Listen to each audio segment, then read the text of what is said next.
Hello, hello. So that's the right move. It's not like a strong thing, it's a reflex. It all ought to be flexible. We're dropping our fingers from there. And if you're trying to do this when you play, is this going to tangle you up? I've been thinking about left hand finger pressure. I mean, I'm sure it's a little bit different for violin and cello as well. No, it's not. Not really? Oh, okay. You basically, well, I mean, cello, literally, there's more pressure that's needed, but all this is aimed at combating the idea that you're going to play by squeezing, using those muscles to slowly squeeze your fingers into your thumb. The only useful uh, motion to lift the fingers up and down is only from the base knuckle joint. Okay. Like, there's no sense in exercising that one. Yeah, like There's no sense in doing that. We're only using that knuckle joint. yeah, instead of And what's a little confusing if you turn your hand over, uh-huh. see it. I ask students all the time, well, show me where your knuckle joint is in your hand. 3/4 of the students, I should say, oh, it's over here. Yeah. Because you can see that's where the creases are in your fingers. But Uh-huh. it's not, it's over here. Oh, like underneath. Well, look, just trace it over on the back of your hand. Go to the front of your hand, where the bone actually attaches to the knuckle. It's down here. I've never thought of that ever. Well, I mean, picture a skeleton. The fingers go all the way down to here. Yeah. All this stuff, I don't actually know what's in there. I'm not really that much of an expert. But it's in here is like tendons and muscles Uh-huh. and fascia and all kinds of other stuff. But it all ought to be flexible. We're dropping our fingers from there, so you can try that. Try dropping your fingers, thinking that you're bending from here, and then do it properly. Find out where the joint is. You just like right there it is. Now, if thinking that it was over there, then you Uh-huh. should feel a pretty big difference in the range of Yeah. motion. Yeah. And again, all we're doing is like using that joint, not using this one. On violin, that's confusing. We flipped around, Uh-huh. but that same movement makes it look like you're going backwards. Because the mistake many violinists make is that we're looking at our hands, and yeah, we have to lift the fingers up.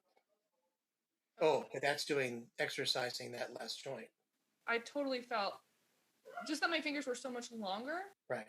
So lifting the fingers up on violin and viola is basically them springing backwards. Uh-huh.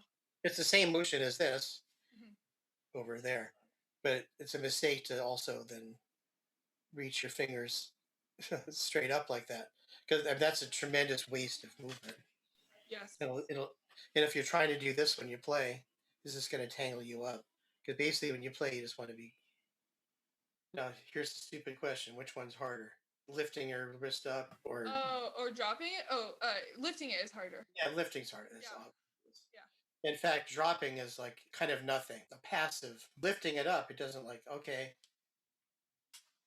give it a little oomph with your lifting muscles. So anyway, the same as with the fingers. The dropping on the fingerboard Oh, should feel like it's just a passive movement, yes. but the lifting should feel like an active movement, which requires more oomph. So,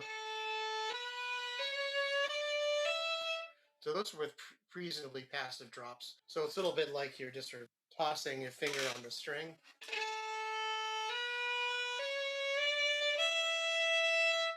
But lifting up, if I don't lift energetically on the way down, it's very mealy. Mhm.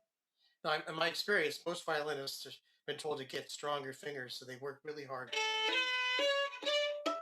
try to strengthen the drop, and paying no attention to the lift whatsoever. So the contrary, you can't try to spend as little effort dropping. The only thing that makes it clean is that it's all of a sudden, rather than gradual. Yeah. But then work on the lifting. I feel like I'm like Oh. going like that. So that's the right movement, which is basically until you cultivate it, it's a little bit weak. So but it's not like a strong thing. It's a reflex. It's like whoa, hello, like you got frightened. But a gradual lift is not what we want because that'd be like uh, squeezing your flexors and extensors. So the lifting up should feels like like a reflex. Like Mm-hmm. things got scared. Wow. Oh, hello. Yes. And same with down. Like yes. Oh. Uh-huh. Yep. Yes. All of a sudden. And it doesn't matter if you're playing a fast passage or slow. The lifting and dropping is quick. Like way you can strengthen this besides just concentrating on it is to do sort of an isometric thing, make a fist like that, and then try to pull your fingers to get up against it as if you're trying to do this, but your thumb won't let it. So you're strengthening these lifting muscles. Mm-hmm. So actually, everyone can try this. Once you like do this like for a few reps and then go, Wow. you're going to feel like super articulate. I'm learning so much. This is so cool. Because I was so confused at one point. Because I had one cello teacher tell me to like have stronger fingers and to like tap more. And then I had somebody else say, no, you want strong fingers, but don't tap, but not telling me how to do that.